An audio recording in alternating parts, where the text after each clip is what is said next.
Well, the weather's impacting the fall pumpkin crop in some parts of the country.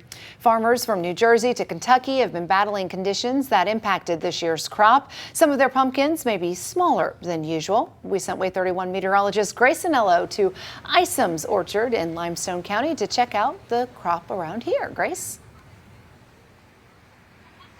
Dan Marie, that's right. So the big question is exactly what is this year's drought doing to this year's pumpkin harvest? I mean, we're all getting ready for October, getting ready for Halloween, and it's almost time to pick out those pumpkins. But will there be any pumpkins to pick? You see, right now, many of us in North Alabama and in southern Tennessee are in a yellow level 1 out of 5 drought. That means we're at a slight deficit. And for several of us, it's been almost 10 days since we have seen rain. So it's been quite some time.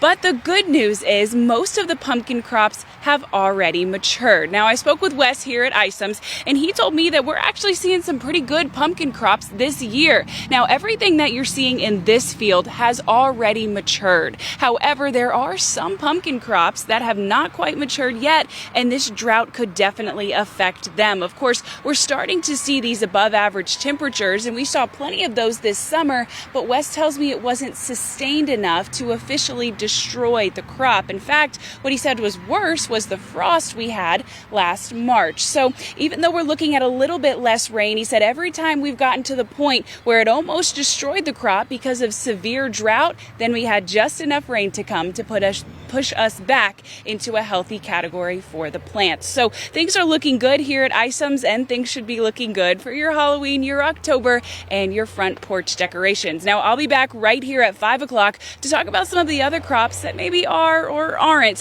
faring quite as well. Of course, it's been a unique weather year, but I'm happy to say that as far as October holidays go, we should be good to go weather-wise and pumpkin-wise. Back to you guys in the studio. Good news this afternoon. Thanks, Grace. And of course, just a reminder, we are a little over a month away from Halloween.